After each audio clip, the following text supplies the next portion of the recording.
So hey guys, welcome back to another video of beat and I hope कि तुम लोग बहुत ही ज़्यादा अच्छे और मज़े में होगे।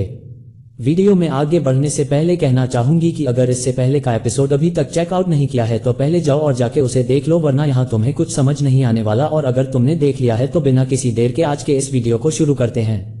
सो हम जैसा कि हमने लास्ट एपिसोड में देखा था, जहां पर शियान, मेड्यूसा और बाकी सब मिलकर यहाँ पे ब्रदर यामिंग से हेल्प मांगते हैं कि वो यहाँ पर जिया के एम्पायर को बचाने के लिए उनकी मदद करें। अब यहाँ पे जो ब्रदर यामिंग है वो बहुत ही इंटरेस्टिंग वे में शियाओ यान को हाँ कहता है। वहीं दूसरी तरफ अपनी जो क्वीन मेड्यूसा है वो क्लोज और कल्टीवेशन के लिए चली जाती है और जाने से पहले शियान से कहती है कि शियान जियान को मैं तुम्हारे हवाले पे छोड़ती हूँ, लेकिन हाँ अपना खास ख्याल रखना और जहां भी रहो एक बात याद रखना कि तुम्हारी लाइफ इस क्वीन से बिलोंग करती है। और अब आगे हम हमारे इस एपिसोड के स्टार्टिंग में ही हम यहाँ पे शियान को देखते हैं, जहां पर वो कल्टीवेट करने में फोकस था। इसी दौरान यहाँ पे वह ग्रेट डेमोनिक सेंट की वह जो 3 मिस्टीरियस स्किल्स थी उन्हें अंडरस्टैंड करने की कोशिश कर रहा था। साथ ही बताता है कि यहाँ पर उस ग्रेट सेंस के जितने भी 3 मिस्टीरियस स्किल्स थे उन्होंने ऑलरेडी मेरी बॉडी के अंदर उसे इम्प्रिंट कर दिया है। साथ ही यहाँ पर मुझे इनकी मेमोरीज की कुछ झलक भी दिखाई दे रही है और मैं इतना दावे के साथ कह सकता हूँ कि अगर मैंने उनके इन फिंगर टेक्निक्स और बाकी के जो 2 मिस्टीरियस टेक्निक्स है इन्हें एनहेंस करके अपना बना लिया तो मेरी जो ताकत है वो पहले से ज्यादा सुपीरियर हो जाएगी। और इतना तो मैं दावे के साथ कह सकता हूँ कि दाव टेक्निक्स से यह जो मिस्टीरियस टेक्निक्स है ये कई गुना ज्यादा स्ट्रांग है। यहाँ पर उसे मेड्यूसा की फिक्र हो रही थी, लेकिन फिर वह मन में कहता है कि मैंने उससे वादा किया है कि अगली बार जब हम मिलेंगे तो पहले से ज्यादा स्ट्रांग बन चुके होंगे। अब यहाँ पर हम देखते हैं कि उसी डीमन सैंड के ब्लड एसेंस का भी शियान यूज करता है और उसे रिफाइन करने के प्रोसेस में भी ये लग जाता है, जिसमें कि इसकी बॉडी से काफी ज्यादा टेरिफाइंग एनर्जी रिलीज होती है, जिससे आसपास की चीजों पर भी इसका इम्पैक्ट पड़ते हुए हमें नजर आता है। यहाँ पे हम देखते हैं कि यह जो एनर्जी थी यह इतनी ज्यादा एक्सट्रीम कोल्ड होती है कि आसपास के जितना भी सराउंडिंग का एरिया था यहाँ पे हम देखते हैं कि वो पूरी तरीके से उसे अपने कवर कर लेता है, जिसके चलते वो भी पूरी तरीके से फ्रीज होने लगता है। जिसके चलते हम देखते हैं कि यहाँ पर शियान भी समझ चुका था कि ये जो डीमन सैंड का ब्लड एसेंस है ये काफी ज्यादा स्ट्रांग है, इतना ज्यादा स्ट्रांग है कि इसे डायरेक्टली ही रिफाइन करना होगा। शियान यहाँ पर इसकी जो एक्सट्रीम कोल्ड एनर्जी है इसे सप्रेस करने के लिए अपने हेवनली फायर का भी यूज करता है, और जैसे ही हेवनली फायर को एक्टिवेट करता है यहाँ पर डेमोनिक सेंट का ये जो ब्लड एसेंस था यहाँ पर यह और ज्यादा रिएक्ट करने लगता है। लिटरली ऐसा लग रहा था कि अभी यहाँ से यह एस्केप कर जाएगा, लेकिन हेवन फ्लेम पर शियान का काफी अच्छा कंट्रोल था, जिसके चलते ये फाइनली इसे रिफाइन कर लेता है। और अगले ही पल यहाँ पे शियान इससे पहले की सरप्राइज होता है इसे देखकर कि तभी यहाँ पर यह एस्केप करने लगता है। और फिर अगले ही पल हम देखते हैं कि यहाँ पर शियान पलक झपकते ही इसे पूरी तरीके से स्वलो कर लेता है। और भाई साहब जैसे ही वो इसे स्वलो करता है ना, इसके अंदर एनर्जी का वो ब्लास्ट होता है कि देखने में मजा आ जाता है। और एनिमेशन में तो तुम्हें ये देखने में काफी ज्यादा मजा आया होगा एंड आई होप कि तुम लोगों ने ओरिजिनल एपिसोड इससे पहले जरूर देखा होगा। यहाँ पे शियान इसे गले से उतारता ही है कि यहाँ तेजी से एक्सट्रीम एनर्जी इसकी बॉडी से रिलीज होती है और सीधा आसमानों से जा टकराती है। यहाँ का एटमॉस्फेयर भी इससे चेंज हो जाता है और जो यहाँ का माहौल बनता है वो किसी डिवाइन रिवॉल्यूशन जैसा लग रहा होता है। इस दौरान यहाँ पर इस क्लिप के ऊपर लिटिल फेरी डॉक्टर और किंग लिन जो कि यहाँ पे शियान का वेट कर रही थी, जैसे ही वो इस एनर्जी को देखती है तो किंग कहती है कि लिटिल फेरी डॉक्टर आखिर यह क्या है। यह एनर्जी तो उसी डायरेक्शन से रिलीज हो रही है जहाँ पे यंग मास्टर शियान मौजूद है, क्या हमें नीचे जाके उनकी हेल्प करनी चाहिए। यहाँ पे लिटिल फ्री डॉक्टर शांत थी कि तभी वो यहाँ पे कंगन से कहती है कि चाहे सिचुएशन जो हो जाए हमें शियान पे पूरा यकीन रखना ही होगा कि सब कुछ वो संभालेगा। इस दौरान हम शियान को देखते हैं जो कि इस प्रोसेस को अपने अंदर इंडो करने की कोशिश करता है और कहने लगता है कि जो एनर्जी फ्लक्चुएशन इस वक्त मैं अपनी बॉडी के अंदर फील कर रहा हूँ ना, ये किसी 5 स्टार दाउजन के बंदे को आसानी से निपटा सकता है, वो तो इसके एक्सप्लोजन से ही मारा जाएगा। यहाँ पे शियान को अंदाजा लग चुका था कि जो डेमोनिक सैंड का ब्लड एसेंस है वो कोई ऐसी चीज नहीं कि कोई भी इली इसे रिफाइन कर पाए। यहाँ पर शियान इतना एक्सट्रीम प्रोसेस पे पहुंच चुका था कि जिसके चलते यहाँ पर उस एसेंस की वजह से उसकी बॉडी के हर एक गुर्जे में काफी ज्यादा उसे पेन हो रहा था। वहीं दूसरी तरफ इतना टेरिफाइंग एनर्जी फ्लक्चुएशन उसकी बॉडी से रिलीज होता है कि यहाँ पर येलो स्प्रिंग लेक के अंदर मौजूद जो क्वीन मेड्यूसा है जो कि अपने पाइथन फॉर्म में थी, जो कि यहाँ की जो एनर्जी है उसे अब्सॉर्ब करते हुए कल्टीवेट करने में फोकस थी, अचानक से उसे भी यह चीज फील होती है। यहाँ पे हम देखते हैं कि मेड्यूसा भी अपनी आईज ओपन करते हुए कहने लगती है कि शियान आखिर यह क्या हो रहा है, कि तभी वो अपने मन में कहती है कि मैंने जितना ज्यादा सोचा था ये जो ब्लड एसेंस है उससे भी कई गुना ज्यादा खतरनाक है। ना जाने शियान इस वक्त क्या कर रहा होगा, और चाहे जो हो शिया मुझे तुम पर यकीन है कि तुम कामयाब जरूर होगे। वहीं दूसरी तरफ हम देखते हैं कि 3 दिन से ज्यादा का वक्त बीत चुका था एंड जो एनर्जी फ्लक्चुएशन यहाँ पर रिलीज हो रहा था धीरे धीरे वो भी सप्रेस हो जाता है और किंगलिन और लिटिल फेरी डॉक्टर को उसकी काफी ज्यादा फिक्र हो रही थी कि तभी यहाँ पर लिटिल फेरी डॉक्टर कहने लगती है कि अब तो 3 दिन से ज्यादा का वक्त हो चुका है, तो मेरे ख्याल से उसकी कल्टीवेशन भी एंड हो चुकी होगी और जिस काम के लिए वो आया होगा वो भी हो चुका होगा कि तभी यहाँ पे वैली के डीप में हलचल होने लगती है और अगले ही पल यहाँ पर तेज एनर्जी रिलीज होती है, जिसके चलते ये दोनों डिसाइड करते हैं कि अब ये लोग वैली के अंदर जाकर शहयान को चेक करेंगे। वहीं दूसरी तरफ इस एनर्जी फ्लक्चुएशन को देखकर जो बाकी के लोग थे यानी कि ब्रदर यऊमिंग के जो लोग थे वो भी पहचान जाते हैं कि यहाँ पर कुछ तो हो रहा है। तभी ऊपर सोल्जर कहता है कि हम वहां पर नहीं जा सकते। अब यहाँ पे एक एल्डर कहता है कि हाँ हम वहां पर नहीं जा सकते क्योंकि हमारे क्लैन लीडर ने साफ कहा है कि चाहे जो हो जाए यहाँ पे हमारे क्लैन लीडर के जो गेस्ट है यानी कि एल्डर शाहयान उन्हें कोई भी डिस्टर्ब नहीं करेगा। इस दौरान हम देखते हैं कि तभी यहाँ पे यामिंग आ जाता है और कहने लगता है कि देखने से तो लग रहा है कि ब्रदर शुयान अब सर्कुलेशन से बाहर आने वाला है, जिस पे एल्डर यू कहता है कि हाँ ऐसा तो लग रहा है लेकिन जो टेरिफाइंग ऑरा मैं फील कर पा रहा हूँ ये बहुत ही ज्यादा इंसेन है। ऐसा लग रहा है कि ब्रदर शुयान 2 स्टार दाओ शैंग पे ब्रेक थ्रू करने वाला है। जस्ट पर याओमिंग स्माइल करता है और कहने लगता है कि हाँ ऐसा हो भी सकता है, लेकिन जहां तक मैं जानता हूं कि भले ही जो डीमन सेंट ब्लड एसेंस है ये काफी ज्यादा एक्सट्रीमली पावरफुल हो लेकिन इतना ज्यादा भी इसका असर नहीं होगा कि यहाँ पर 1 स्टार दाओशन तक ये किसी को ब्रेक थ्रू करवा दे। यहाँ पे यमिंग कहने लगता है कि अब हमें जाकर ब्रदर शुयान को जो फिनिक्स क्वीन है इसके बारे में इनेशन देनी चाहिए, जिसके चलते सभी लोग एग्री कर जाते हैं और ये लोग उसी वैली के डीप में पहुंच जाते हैं। जहां पर जाते साथ ही इन्हें नजर आता है कि यहाँ पर बहुत बड़ा एक आइस टर्नेडो को यहाँ पे शया ने क्रिएट कर लिया था जो कि पूरी तरीके से फ्रीज हो चुका था। और यहाँ पे वो बंदा कहने लगता है कि देखने से लग रहा है कि यह बहुत ही जल्द 1 स्टार 10 उनके लेट स्टेज के पीक पे पहुंच चुका है। वे यहाँ पर उनकी नजर यहाँ पे जो लिटिल फेरी डॉक्टर और किंग है इन दोनों पे जाती है और यहाँ पे यंग उन्हें देखते साथ ही कहने लगता है कि आप दोनों यहाँ पर लगता है कि काफी दिनों से इसका वेट कर रही है, जिस पे लिटिल फेरी डॉक्टर बताती है कि हाँ और लगता है कि शियान काफी ज्यादा क्लोज है ब्रेक्स को करने में। अब यहाँ पे हम देखते हैं कि तभी सभी की नजर उस क्रिस्टल पे जाती है जिसके आसपास काफी ज्यादा एनर्जी की फ्लक्चुएशन को ये लोग देख पा रहे थे और इसी दौरान यहाँ पे एक तेज एनर्जी रिलीज होती है जिसके चलते सभी लोग यहाँ पे इसे फील कर पाते हैं और शॉक्ड हो जाते हैं कि आखिर यहाँ क्या हो रहा है।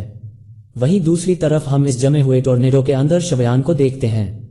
जहां पर उसे अपने बॉडी के अंदर वो तेज एनर्जी फ्लक्चुएशन फील होने लगता है। वह यहाँ पर गहरी सांस लेता है तो यहाँ पर उसके अंदर से वही एनर्जी रिलीज होती है जो कि ब्लड रिफाइन करके उसने अब्सॉर्ब किया था। इसी के साथ शुयान जैसे ही अपनी आंखें खोलता है तो यहाँ पर उसके इम्पैक्ट से ही आसपास का जितना भी आइस था वो पूरी तरीके से डिस्ट्रॉय हो जाता है। शुयान प्लेटली डिफरेंट ऑरा को यहाँ पर रिवील कर रहा था जिसे फील करते साथ ही सबके सब यहाँ पे दंग रह जाते हैं। उसकी बॉडी के आसपास से इतना एक्सट्रीम एनर्जी निकल रहा था जो कि आसपास की चीजों पे उसका इम्पैक्ट ऐसे डाल रहा था कि जैसे बस उसके हाथ हिलाने से ही यह पूरा का पूरा केव डिस्ट्रॉय हो जाएगा। इस दौरान हम देखते हैं कि पानी में भी तेज हलचल होने लगती है और तभी शाहुयान यहाँ पे फील कर पा रहा था कि 1 स्टार दाओशैंग की जो लेट स्टेज की पावर है वो कितनी ज्यादा टेरिफाइंग है।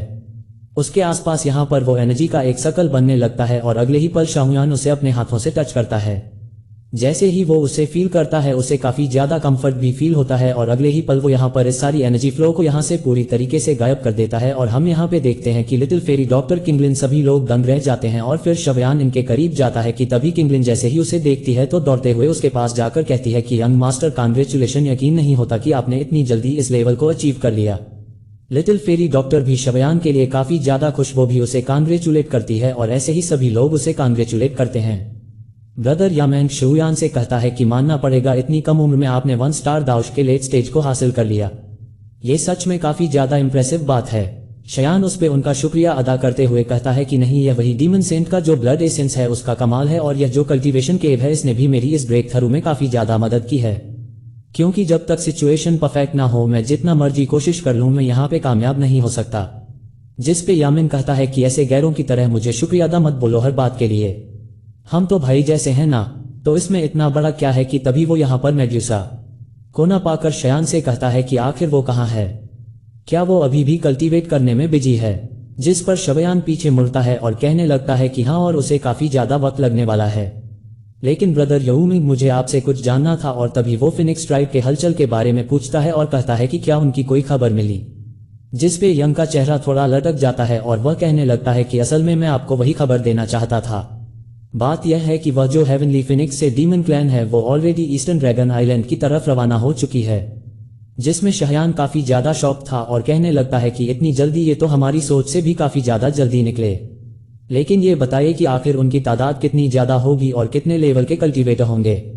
जिस पे यहाँ पे ब्रदर योमिन बताने लगता है कि अगर मैं रफली बताऊं तो ज्यादातर उनमें जो 1000 के ही लोग होंगे। लेकिन ये ध्यान देने वाली बात नहीं है। ध्यान देने वाली बात यह है कि जो 3 सुप्रीम एल्डर्स इन लोगों को लीड कर रहे हैं वो काफी ज्यादा स्ट्रांग है, क्योंकि सभी के पास दाओशैंग की पावर है और 3 दाओशेंग की पावर को पोजेस करने वाले एल्डर्स एक साथ मिलकर तबाही ला सकते हैं। ये बात आप भी अच्छे से जानते हैं। यहाँ पर शाओयांग का भी माथा सिकुड़ जाता है। ये जो 3 सुप्रीम एल्डर्स हैं इन्हें 3 हेवनली डीमन फिनिक्स के नाम से भी जाना जाता है और इनकी कंबाइंड पावर का शायद हम अंदाजा भी ना लगा पाए। ये लोग अच्छी खासी टक्कर वहां पे दे सकते हैं। यहाँ पे शवन जैसे ही यह बात सुनता है तो वो थोड़ी देर के लिए सोच में पड़ जाता है कि यार बात तो इसकी सही है, अब हमें तो कुछ ना कुछ करना ही पड़ेगा। यहाँ पे यमिंग आके बताता है कि अगर इन्होंने ड्रैगन आइलैंड के बाकी के चीजों में अगर इंटरफेयर किया ना तो मेरे ख्याल से फिर हमारे एनवायरनमेंट से भी ज्यादा कुछ फिर बदलेगा नहीं। चाहे तुम जितना मर्जी कोशिश कर लो, लेकिन अगर ये तीनों का हमने कुछ नहीं किया तो फिर हमारे लिए मुश्किलें पड़ जाएंगी। अब शियान सोचने लगता है कि तभी वो कहने लगता है कि 3 दाओशेंग, हाँ ठीक है। फिर अब यहाँ पे वो ब्रदर यामिंग से कहता है कि मुझे इतना बताओ कि क्या आप मेरा इस बैटल में साथ दोगे, जिसपे यामिंग उसके हाथ को अपने हाथों में मिलाते हुए कहता है कि तुम मेरे भाई जैसे हो, भला मैं तुम्हारा साथ कैसे नहीं दूंगा, और मेरे साथ मेरे 5 एल्डर्स भी तुम्हारा साथ देने जरूर आएंगे, और अगर हम लोग एक दूसरे के साथ हाथ मिला ले तो हम लोग इन्हें ठीक ठाक टक्कर तो दे ही पाएंगे। ये सुनकर शवयान को काफी ज्यादा अच्छा लगता है और यहाँ पे ब्रदर यामिंग और जो बाकी के एल्डर्स थे उन सभी को वो एडवांस में शुक्रिया अदा करता है, जिसपे यामिंग कहता है कि इसमें शुक्रिया अदा जैसी क्या बात है, तुमने भी तो हमारी कितनी ज्यादा हेल्प की, और मुझे इतना पता है कि जब तक हम उन लोगों को थोड़ी देर के लिए भी अगर रोक पाते हैं, ना उनके प्लान को थोड़ी देर के लिए भी अगर फ्लॉप कर पाते हैं, तो हमारा मिशन कामयाब होगा। अब यहाँ पे सभी लोग इस जगह को छोड़ने के लिए रेडी थे कि तभी यहाँ पर little fairy doctor queen Medusa का जिक्र करती है और कहती है कि पर वो तो अभी भी कल्टीवेट करने में बिजी है, तो क्या उसे ऐसे सिचुएशन में अकेले छोड़ के जाना उसके लिए सेफ होगा। जिस पे शयान इमीडिएटली पानी के अंदर जंप करता है और यहाँ पे मेडुसा के पास जाकर उसे कहने लगता है कि मैं और लिटिल फेरी डॉक्टर और बाकी सब जियान की हेल्प करने के लिए ईस्टर्न ड्रैगन आइलैंड की तरफ अभी रवाना हो रहे हैं, ताकि हम जो हेवनली फिनिक्स डीमन क्लैन है उन लोगों को रोक पाए। उनके प्लान को हम लोग चौपर करना चाहते हैं, इसलिए हमें जल्दी से जल्दी यहाँ से निकलना होगा। लेकिन मैं जाने से पहले यहाँ पर एक प्रोटेक्टिव फॉर्मेशन और ब्रदर यमिंग अपने कुछ गार्ड्स को तैनात कर देंगे, ताकि कोई भी हमारी गैर मौजूदगी में यहाँ पे तुम पर हमला ना कर पाए। मैं चाहता हूँ कि तुम काफी ज्यादा प्राउड नेचर की हो, तुम नहीं चाहती कि मैं तुम्हारे लिए फिक्रमंद रहूं, लेकिन मैं बस इतना कहना चाहता हूँ कि मैं तुम्हें स्ट्रांग बनते हुए देखना तो चाहता हूँ, लेकिन मैं तुम्हें कभी भी हट होता हुआ नहीं देख पाऊंगा। इसलिए मैं चाहता हूं कि अगर कभी भी तुम्हें अगर एक पल का खतरा भी महसूस हो तो इमीडिएटली कल्टीवेशन को छोड़कर तुम सबसे पहले खुद को प्रोटेक्ट करो और अपनी जान बचाओ। मैं नहीं चाहता कि मेरी गैर मौजूदगी में तुम पर कभी कोई आ जाए। ये कहते हुए वो जाने लगता है और फिर कहता है कि फिलहाल तो मैं जा रहा हूं, लेकिन याद रखना कि मेरे दिल में तुम्हारी फिक्र हमेशा लगी रहेगी। ये कहते हुए वो उसकी तरफ पलटता है और फिर वापस से जाने लगता है। यहाँ पे शयान तो निकल जाता है, लेकिन हम यहाँ पे क्वीन म्यूसो को देखते हैं जो कि अपने पायत फॉर्म में थी और अपनी आंखें ओपन करते हुए उसे जाता हुआ देखती है कि तभी वो मन में कहती है, शुयान मुझे पता भी नहीं चला और मैंने कब तुम्हें खुद के बारे में इतना ज्यादा फिक्र में डाल दिया। हाँ, ऐसा लग रहा है कि जब से हम मिले हैं तब से लेकर आज तक मैं किसी ना किसी रीजन के चलते तुम्हें हमेशा मेरी फिक्र में डाल देती हूँ। लेकिन हाँ, मैं काफी ज्यादा स्ट्रांग बन के दोबारा तुमसे मिलूंगी और उम्मीद करती हूँ कि अगली बार जब मैं तुम्हें मिलूं तो मैं तुम्हें अपने बारे में फिक्र में ना डालूंगी। तभी यहाँ पर जैसे ही वो पलटती है उसे यहाँ पर कुछ एनर्जी फ्लक्चुएशन फील होता है, लेकिन जब वो गहराई में जाने की कोशिश करती है तो वो देखती है कि यहाँ पर काफी पावरफुल और उसे फील हो रही है। साथ ही उसे यहाँ पे खतरा भी महसूस हो रहा था, लेकिन उसके अंदर जो क्यूरियोसिटी थी वो इतनी ज्यादा थी कि वो तेजी से उसी तरफ बढ़ी चली जाती है और कहने लगती है कि इस येलो स्प्रिंग लेक के अंदर अगर कुछ है तो जाहिर है वो बहुत ज्यादा रेयर होगा, लेकिन मैं खुद को रिस्क में भी नहीं डाल सकती। पर मुझे शवन तुम्हारे लिए पहले से ज्यादा स्ट्रांग बनना है ताकि तुम्हें मेरे लिए कभी ऐसे परेशान ना होना पड़े। ये कहते हुए वो तेजी से उस 7 कलर की तरफ बढ़ने लगती है कि तभी यहाँ पर उसे कुछ और भी फील होता है। इसी दौरान मेडुसा आगे बढ़ते हुए मन में कहती है कि उम्मीद करती हूँ शव तुम अपना खास ख्याल रखोगे। इसी के साथ सीन शिफ्ट होता है और हम शवयान को देखते हैं जो कि उस लेक के बाहर आ चुका था और आते साथ ही वह यहाँ पर अपनी पावर को यूज करते साथ ही सबसे पहले उस प्रोटेक्टिंग बैरियर को एक्टिवेट करता है, जिससे कि वो पलक झपकते ही इस पूरे केव और इसके आसपास के इलाके में फैला देता है। यहाँ पे अगले पल हम देखते हैं कि पूरा का पूरा यह एरिया इसके प्रोटेक्टिव बैरियर से सिक्योर हो चुका था, जिसके बाद वो वहां मौजूद सभी से कहता है कि अब हमें निकलना चाहिए। अब सभी लोग यहाँ से चले जाते हैं कि तभी सीन शिफ्ट होता है और हम यहाँ पर वो जो हेवनली फिनिक्स और डीमन क्राइन के लोग थे जो कि ईस्टर्न ड्रैगन आइलैंड के खिलाफ फाइट करने वाले हैं, वो लोग भी यहाँ से चार्ज कर चुके थे। इस दौरान हम देखते हैं कि इनके शिप के ऊपर नाच गाने का माहौल था और कुनवांग जो कि एक एल्ड है और जो कि 1 स्टार डाउन पे है और यहाँ पर काफी ज्यादा मजे कर रहा था। वहीं दूसरी तरफ यहाँ पे हमें एक और बंदा दिखाया जाता है जो कि सेम 1 स्टार डाउचिंग पे है और यह भी एक एल्ड है जिसका नाम यंग हुंग है और यह सभी लोग पूरी तरीके से कॉन्फिडेंट थे कि भाई वहां जाके तो ये लोग तहलका मचा देंगे। इसी दौरान हम यहाँ पर बाकी कुछ जाने पहचाने चेहरे भी देखते हैं कि तभी यहाँ पर हमें फैंगंग को भी दिखाई जाती है जो कि भाई नेल पेंट लगाने में बिजी थे और यहाँ पर जफेंग से अब रहा नहीं जाता। वो काफी ज्यादा गुस्से से तिलमिला जाता है और टेबल पे अपना हाथ पटकते हुए कहता है कि सुप्रीम एडम माफ करना, लेकिन क्या हम ड्रैगन फिनिक्स क्लैन की जो ब्लड लाइन है उसे रिक्लेम नहीं करने जा रहे? हम तो नॉर्दर्न ड्रैगन क्लैन को ईस्टर्न ड्रैगन क्लैन के अगेंस्ट में हेल्प करने के लिए जा रहे हैं, है ना? यहाँ पे सारे एल्डर्स की नजर इस पे जाती है और वो आगे कहता है कि हमें 3 दिन हो चुके हैं निकले हुए, लेकिन हमारी यह जो वॉरशिप है यह अभी भी बस स्लोली मूव कर रही है और बस आगे बढ़ती जा रही है। यहाँ पे हम देखते हैं कि उसकी ये बातें सुनकर जो उसकी सुप्रीम एल्डर होती है वो सभी को जाने का इशारा करती है और यहाँ पर वो उसे कहने लगती है कि बच्चे ज्यादा उछलने की जरूरत नहीं है, इतनी जल्दबाजी किस बात की, क्योंकि मेरा जो प्लान है ना उसके जरिए से हम एक तीर से ना 2 नहीं 3 शिकार करने वाले हैं। यहाँ पे ये सुनकर सभी हैरान थे कि तभी वह बताने लगती है कि इन लोगों को आपस में लड़ने दो, आपस में लड़ के ये लोग काफी ज्यादा कमजोर हो जाएंगे, पूरा का पूरा ये जो एंशिएंट ड्रैगन ड्राइव है ना इसको हम सुपरला साफ करके रख देंगे और हेवनली फिनिक्स डीमन क्लैन एक इकलौता वो क्लैन होगा जो कि इन पे रूल करेगा। ये सुनकर जो बाकी के 2 एल्डर थे वो यहाँ पे हंसने लगते हैं क्योंकि इनका प्लान तो ऑलरेडी से सेट था और इन लोगों ने अपनी फील्डिंग भी सेट करके रखी थी कि तभी यहाँ पर जफेंग और उसके साथ मौजूद वो लड़की दोनों यहाँ पर अपने सुप्रीम एल्डर को रिस्पेक्ट देती है और कहने लगते हैं कि आप बिल्कुल सही कह रही है कि तभी यहाँ पर इनकी जो एल्डर है वो बताने लगती है कि जो ancient great magical beast tribe का जो स्टेटस है ये बहुत ही जल्दी यहाँ से मिट जाएगा। यहाँ पे हम देखते हैं कि सभी लोग इसकी जय जयकार करते हैं और उसके नारे यहाँ पे लगने लगते हैं कि भाई इन्होंने तो बहुत ही अच्छा प्लान बनाया है। चारों तरफ उसी की तारीफें हो रही थी, उसी के नारे लग रहे थे, लेकिन नारे में भंग डालने के लिए आ जाता है शाओयान,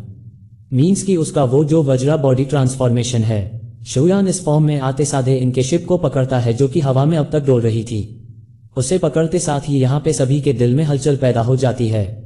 सभी उसी ओर देखते हैं और शाओयान घुमा के एक जोरदार पंच इनके शिप में दे मारता है जिससे इनकी जो वॉरशिप है उसका तो पर कच्चे उड़ा देता है ये और अगले ही पल सभी लोग यहाँ पे अलर्ट हो जाते हैं। यहाँ पे जो सुप्रीम एल्डर थी यानी कि फैंगंग वो कहने लगती है कि आखिर वो कौन है जो कि हमारे हेवनली फिनिक्स डीमन ड्राइव के ऊपर ऐसे घात लगाकर अटैक करने की कोशिश करे, आखिर तुम कौन हो? यहाँ पे ये सुनकर शियावयान कहता है कि ओ हेवनली फिनिक्स डीमन ड्राइव, हाँ असल में मैं ना तुम ही लोगों को टारगेट करने के लिए यहाँ पे आ रहा हूँ और तुम ही लोगों को मैं चुन चुन के मारूंगा। यहाँ पे ये सुनना ही था कि तभी एक एल्डर जो कि 1 स्टार दाओशैंग पे है वो यहाँ पे शाओयान पे टूट पड़ता है, उस पे वो मल्टीपल अटैक्स करता है लेकिन शाओयान पे कोई फर्क नहीं पड़ रहा था। अब जैसा कि तुम्हें पता है कि शाओयान इस वक्त 1 स्टार दाओश के लेट स्टेज के पीक पे है, ऊपर से यह जो वज्रा बॉडी है इसकी कमाल का तो तुम्हें अंदाजा भी नहीं है। अभी यहाँ पे हम देखते हैं वो एल्डर यहाँ शाओयान पे अटैक करता है, लेकिन शाओयान तो इसे मक्खी की तरह मसलते हुए इस पर हमला करता है और अपने हाथों से इसे मसलते हुए काफी दूर फेंक देता है। अब यहाँ पे कुन हुआंग जो था जो कि एक और एल्डर था वो आता है। यहाँ पर यह मोटा सा बंदा आते साथ ही स्वेलोइंग हेवन एंड अर्थ नाम की टेक्निक का यूज करता है, जिसके चलते यहाँ पर उसके पेट से इतनी धमाकेदार एनर्जी रिलीज होती है कि यहाँ का पूरा स्पेस ही चेंज होने लगता है और इसका जो बेली था ये किसी ब्लैक होल जैसा बन जाता है और जो कि आसपास की जितनी भी चीज है उन्हें सक्सेस फोर्स के जरिए से अपनी ओर खींच के उन्हें डिफर करने लगता है। ये देखकर शयन कहता है कि ओ तुम्हारा पेट मुझे डिवोर्स करेगा? हाँ मुझे, चलो ठीक है, आज मैं इसका पेट हमेशा हमेशा के लिए भर ही देता हूँ। ये कहते हुए अपने पीछे चमक रहे उन सारे एनर्जी वॉल्स को ये रोटेट करना शुरू कर देता है और साथ ही यहाँ पर उनके जरिए से इस पर हमला करता है और इसमें इतनी ज्यादा एनर्जी थी कि यहाँ पे आसपास की चीजें ब्लास्ट करती हैं और सारा का सारा मलबा जो कुछ भी था इसके पेट में जाता है और यहाँ शन बाकी के सारे जो एनर्जी वॉल्स थे उनको भी इसके पीछे छोड़ देता है। यहाँ पे एक के बाद एक दिन धनातन धमाके होते हैं और फाइनली इसका पेट बंद हो चुका था कि तभी यहाँ वन कहने लगता है कि अच्छा तो तुम दाओशन के लेट स्टेज के पीक पे हो, लेकिन फिर भी तुम्हारी कॉम्बैट एबिलिटी और ये टेक्निक क्या है कि तुम्हारी पावर इतनी ज्यादा टेरिफाइंग है कि तुम्हें यहाँ पर जो सुप्रीम एल्डर है इनकी वो भी आ जाती है और बाकी सब भी आ जाते हैं। यहाँ पर जूफेंग के साथ मौजूद वो लड़की जो कि शियान से काफी ज्यादा नफरत करती है, इसे अभी तक अंदाजा नहीं हो पाया कि आखिर यह कौन है। वहीं दूसरी तरफ जूफ सभी से कहता है कि फॉर्मेशन को प्रिपेयर करो, लेकिन तभी उसके पीछे से एक स्पेस में क्रैक होता है और बीच से आती है अपनी लिटिल फेरी डॉक्टर। आते साथ ही वो उस पे हमला करती है और यहाँ पे जोफेंग और लिटिल फेरी डॉक्टर अलग बिजी हो जाते हैं। जो फैन की मदद के लिए यहाँ पे पास खड़ी बंदी जाने लगती है, लेकिन तभी किंग्स का रास्ता रोक लेती है। अब यहाँ इन चारों के बीच में जबरदस्त मुकाबला होता है और सभी लोग एक दूसरे को बहुत ही अच्छी टक्कर दे रहे थे। इसी दौरान यहाँ पर इनकी जो सुप्रीम एल्डर होती है वो यहाँ पर बहुत ही पावरफुल ऑरा को फील कर लेती है और कहती है कि यहाँ पर कोई और भी है। तुम जो कोई भी हो चुपचाप हमारे सामने आओ। आखिर तुम्हारी हिम्मत कैसे हुई हमारे इस हेवनली डीमन फिनिक्स ट्राइब के ऊपर ऐसे घात लगा के हमला कर देगी कि तभी यहाँ पे स्पेस पे क्रैक ओपन होता है और यहाँ पे शुयान भी, लिटिल फेरी, डॉक्टर किंग लिन सभी लोग अलर्ट हो जाते हैं और अगले ही पल यहाँ पर एक बहुत बड़ा सा पोर्टल ओपन होता है जिसके अंदर से ब्रदर योमिंग की आवाज आती है और वो यहाँ पर कहने लगता है कि हेवनली फिनिक्स और डीमन के ये जो 3 डेमोनिक एल्डर्स हैं इनसे मेरा काफी दिनों बाद मिलना हो रहा है। ये कहते हुए वो उस पोर्टल से बाहर आता है। यहाँ पे हवा में जैसे ही अपने वेपन को लहराता है तो यहाँ उसकी टेलीफाइंग ऑरा इनकी रूह कपा देती है और सभी लोग ये देख के दंग रह जाते हैं कि यामिंग अभी भी जिंदा है। अब यहाँ पे इनके सामने यामिंग और उनकी पूरी फौज खड़ी थी तो तभी पीछे यहाँ पे शयान और बाकी सभी लोग इन्हें घेरे हुए खड़े थे। इधर यहाँ पर फैंग हन कहने लगती है कि देखो यामिंग, हमारी तुम्हारी ट्राइब के साथ कोई दुश्मनी नहीं, तो बेहतर यही होगा कि हमारे रास्ते में इंटरफेयर मत करो। क्या तुम कोई जंग की शुरुआत करना चाहते हो? जिस पे यंग हंसता है और वो उससे कहने लगता है कि असल में मैं यहाँ पर तुमसे फाइट करने नहीं आया हूँ, लेकिन ब्रदर शाहयान का जो दुश्मन है वो मेरा दुश्मन है, जो उसका दोस्त है वो मेरा दोस्त है। यहाँ पे शुयान सुनते साथ ही जेफेंग और साथ खड़ी वो लड़की यहाँ वजना बॉडी की तरफ देखकर हैरान थे और वो लड़की, उसका चेहरा तो देखने लायक थी। वो कहती है कि ये शुयान हो ही नहीं सकता। 1 स्टार दाव शोइंग के लेट स्टेज के पीक ये इतनी जल्दी कैसे पहुंच सकता है, या हो ही नहीं सकता। जवेन कहता है कि लगता है कि इसने बहुत ही सीख से अपनी पावर को एनहेंस किया होगा कि तभी वो कहती है कि नहीं, मैं इसे आज अपना सोच समेत बदला लेके रहूंगी। यहाँ पे शेवन कहता है कि मैं तो चलो प्रोग्रेस कर गया, लेकिन तुम लोग तभी वहीं पे अटके हो। फैन कहती है कि अच्छा, तो तुम वही लड़के हो जिसने की बहुत ही 7वां सीट को हासिल किया है। लगा नहीं था कि तुम मेरे सामने ही ऐसे आ जाओगे और मैं तुम्हारा शिकार कर पाऊंगी। शुयान उससे कहता है कि मैं मुद्दे पे आना चाहता हूँ। अगर तुम लोग फ्री ड्रैगन ट्रेडरीज के इंटरनल मामले में इंटरफेयर करने जाओगे तो तुम्हारे लिए अंत बहुत बुरा होगा। और हाँ, वैसे मुझे लगा नहीं था कि मैं इतना ज्यादा फेमस होऊंगा कि तुम्हें मेरे बारे में पता होगा। खैर यह सब छोड़ो, अगर तुम लोग यहाँ से चुपचाप निकल जाते हो तो मैं भी तुम लोगों को जाने दूंगा, लेकिन हाँ, अगर मुझे छेड़ोगे तो फिर मैं तुम लोगों को छोड़ूंगा नहीं। जिस पे यहाँ पर फैंगान कहती है कि इससे फर्क नहीं पड़ता कि आखिर हम उनकी मदद करें या ना करें,